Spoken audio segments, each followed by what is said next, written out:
E aí, tudo bem? Já investiu hoje? Seja muito bem-vindo ao meu canal no YouTube. Meu nome é Fernando Henrique, eu sou analista de valores imobiliários e hoje mais um Carta do Gestor. E na Carta do Gestor de hoje faremos a parte 2 da Carta da Pacífico. Na carta passada falamos sobre o processo de investimento da Pacífico e a análise dela em B3 e Magazine Luiza. E na carta de hoje falaremos as posições atuais da Pacífico e a análise dela em Localiza e Fleury. Não se esqueça de se inscrever no canal e bora pra carta. O Pacífico Ações teve rentabilidade de 19,24% no último trimestre de 2020, acumulando no ano alta de 9,67% contra o Ibovespa de 2,92%. Desde o início, em setembro de 2011, o fundo apresenta resultado positivo de 276%, enquanto o Ibovespa sobe apenas 127%. Temos hoje posições em 25 empresas, com as maiores exposições aos setores de mineração, finanças, saúde e tecnologia. Entre os novos investimentos feitos no período, destacamos a PetroRio, que adicionou uma aquisição transformacional a um retrospecto que já era de sucesso. Estimamos que o mercado ainda não incorporou todo o valor gerado na compra do campo de Wahoo, sendo que a empresa já negociava a preços muito atrativos antes da aquisição. Isso sem levar em conta a possibilidade de novas boas aquisições.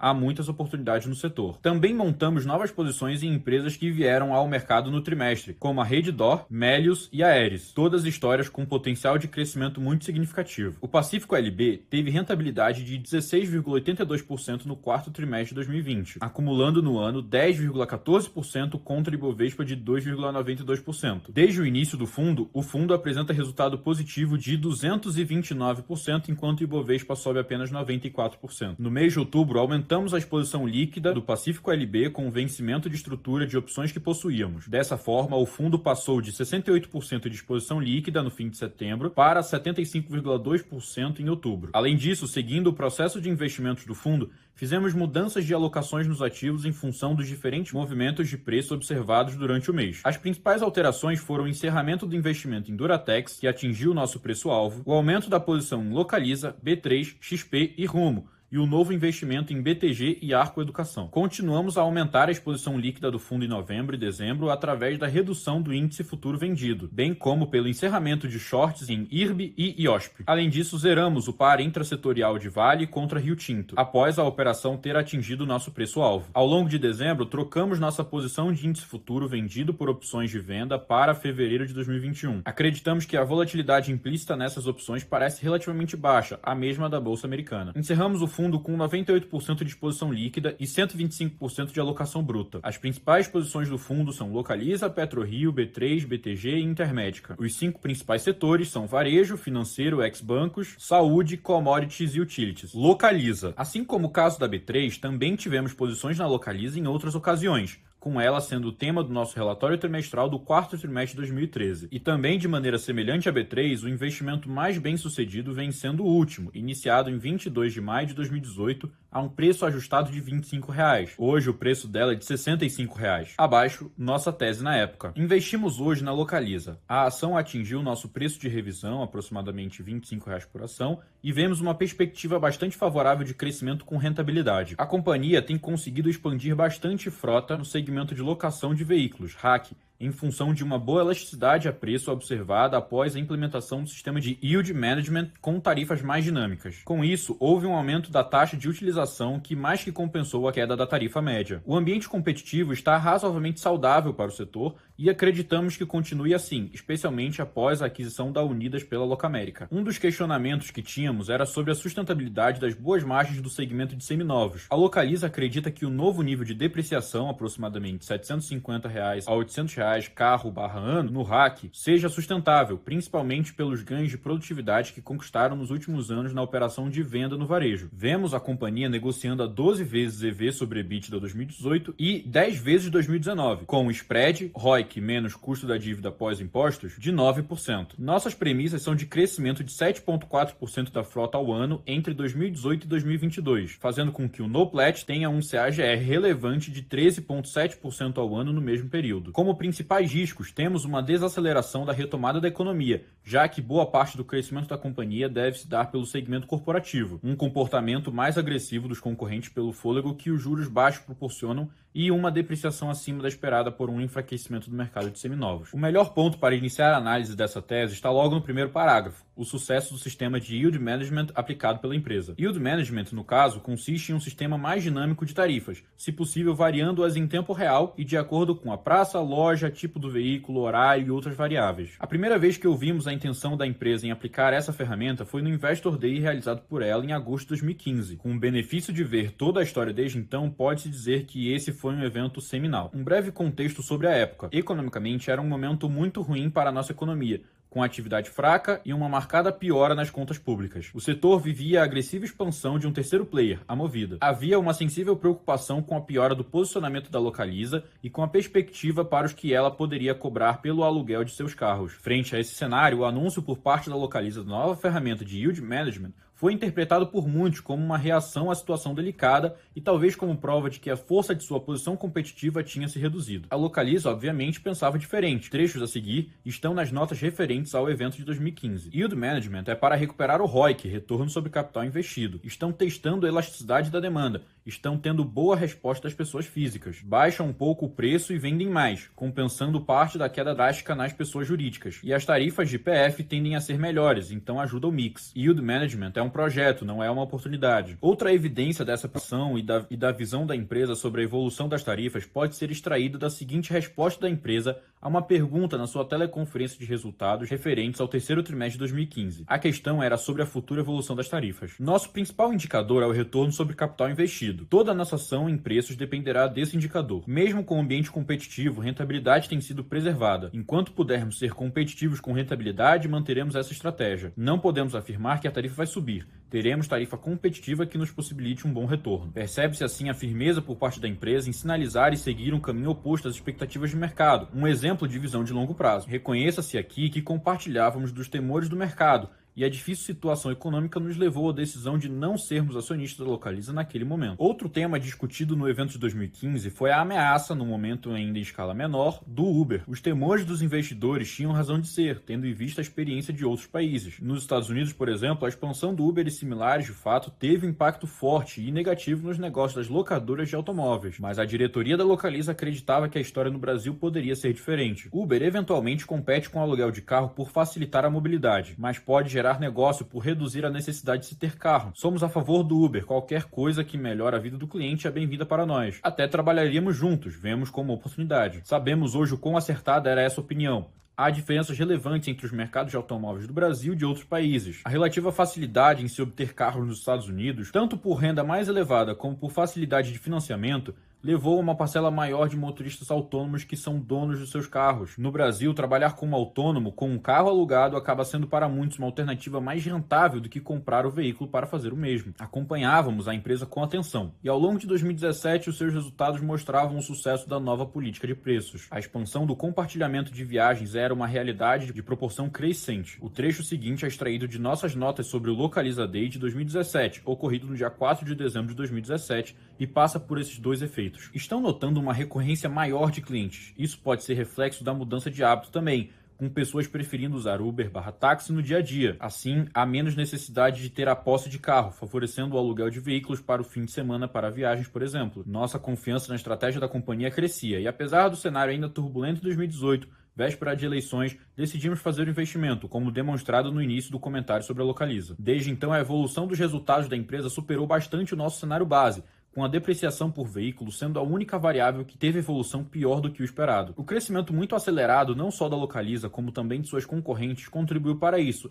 pois gerou um grande aumento do volume de carros usados a serem vendidos por elas, pressionando seus preços. O evento realizado pela empresa em 2018 reforçou a estratégia bem-sucedida da empresa, especialmente no segmento de compartilhamento de viagens. O trecho abaixo de nosso relato sobre a apresentação ilumina essa estratégia, agora ainda mais concreta com a nova funcionalidade anunciada. A maior novidade anunciada foi o Localiza Driver. É um sistema totalmente integrado e desenvolvido junto ao Uber, que dá ao motorista uma solução muito mais simples e próxima do que eles querem. O processo de aluguel é muito simplificado. Há uma análise de crédito rápida e eficiente pelo histórico do motorista /cadastro junto junto ao Uber e acompanhamento e pagamento ao motorista são semanais, junto com o pagamento do próprio Uber, reduzindo a inadimplência. Estão muito animados com a recepção do produto e o rollout está sendo feito agora. O sucesso do novo sistema foi retumbante, escalando com uma velocidade que surpreendeu a empresa e o mercado. Apesar da redundância, ressalte-se mais uma vez que o Uber era visto como uma ameaça ao negócio da empresa 3 anos antes. Hoje, estimamos que o Uber represente em torno de 20% da frota do segmento de aluguel de veículos da empresa, que é o seu segmento mais importante. Com números, podemos demonstrar de forma mais clara o desempenho da empresa desde o nosso investimento. Trabalhávamos com um crescimento da frota de 7,4% ao ano até 2022. Até então, a frota cresceu 30% ao ano. O crescimento de lucro esperado era de 13,7% até o ano de 2022. Até hoje, também está crescendo 30%. E esses resultados muito positivos se deram com a diária em queda, como temido pelo mercado. Em 2015, a diária média era de R$ 84,56. No segundo trimestre de 2018, quando investimos, era de R$ 69,46. Hoje está em R$ 66,80. A empresa manteve seus retornos em níveis elevados,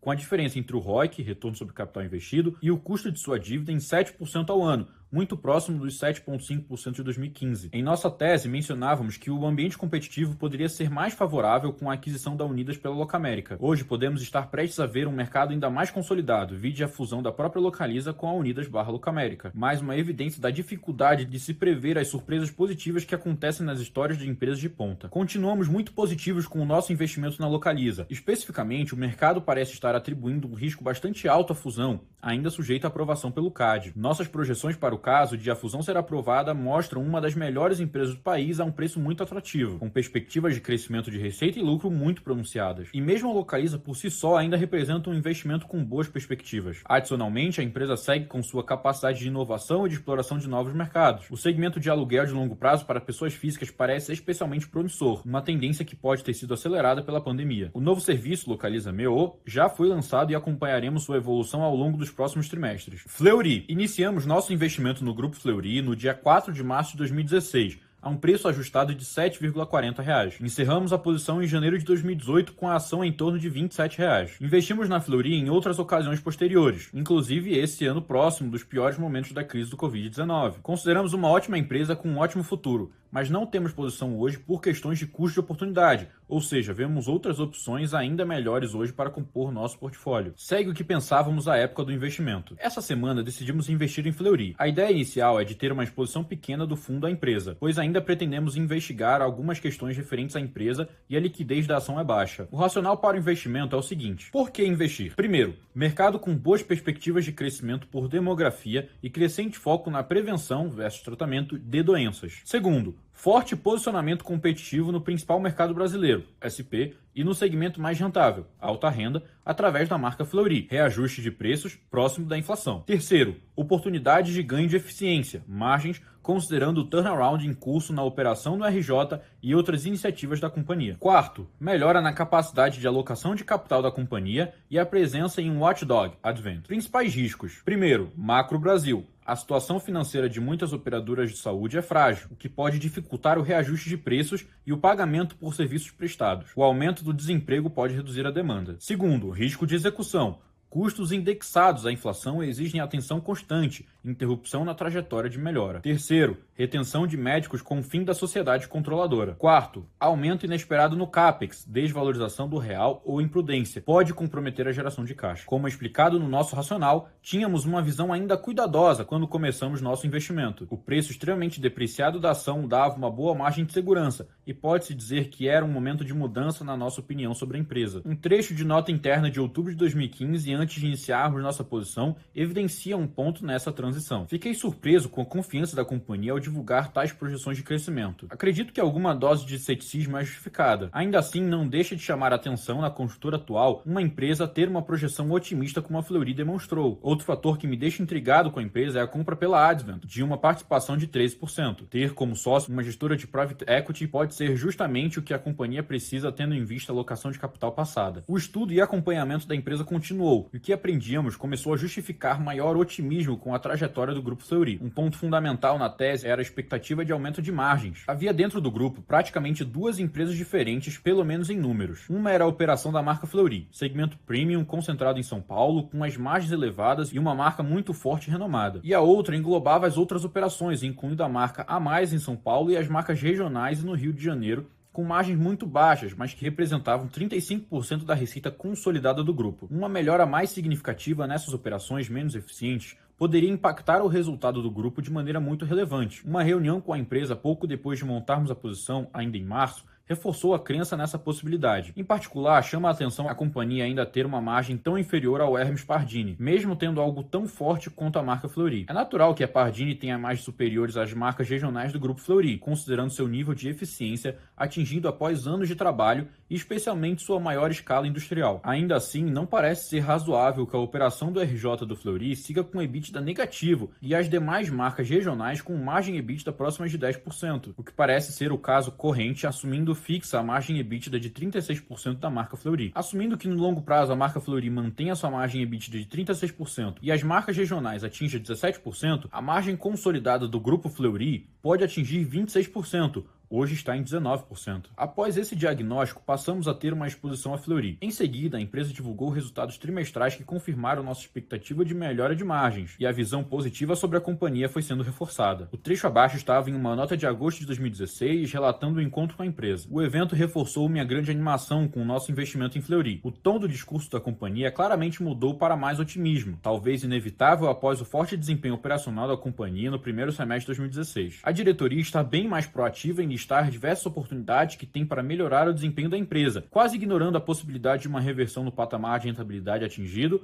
ou que uma deterioração na demanda tenha um forte impacto no resultado. Por larga margem, nossa tese de investimento foi sendo confirmada nos trimestres seguintes. A evidência mais relevante foi a trajetória da margem EBITDA, que foi de 19% ao final de 2015 para 26% ao final de 2017. Essa melhora, combinada com um forte crescimento de receita, fez o lucro da empresa triplicar no período. A ação acompanhou essa melhora operacional e no início de 2018 encerramos nosso investimento. Mantemos nossa proximidade à companhia, que é uma das mais promissoras dentro de um setor de ótimas possibilidades de longo prazo. Conclusão. A leitura permite notar uma série de semelhanças entre investimentos em empresas tão diferentes. Todas são empresas da mais alta qualidade, com diretorias alinhadas, capazes e trabalhando com visão de longo prazo. Todas as empresas estão em setores de elevado crescimento. E todos esses casos foram investimentos de prazo relativamente prolongado, pelo menos 2 anos. Fomos surpreendidos positivamente com todas elas. São ótimos exemplos do tipo de situação que procuramos em nosso trabalho como investidores. É o tipo de situação que apresenta as melhores chances de termos bons retornos. E é importante não perder de vista que essas companhias prosperam num ambiente econômico muito difícil. Ótimas companhias não precisam de um forte vento a favor. Muitas vezes, uma condição minimamente estável é suficiente para a ocorrência de belas histórias de geração de valor. O empreendedorismo e a gestão brasileira são repletos de exemplos de nível global, e é nosso objetivo estudar e trabalhar para encontrar esses casos. Esse último ponto é muito importante para aquelas pessoas que só investem pensando no macro. Nem sempre o ciclo macroeconômico vai ser reproduzido em todas as empresas. Por isso que é muito importante estar atento ao que cada empresa individualmente está fazendo. Bom, era basicamente isso que eu tinha para falar hoje. Eu espero que você tenha gostado. E se você gostou, não se esqueça de curtir e compartilhar o vídeo para que a gente possa alcançar cada vez mais pessoas e levar a educação financeira para cada vez mais gente. Valeu!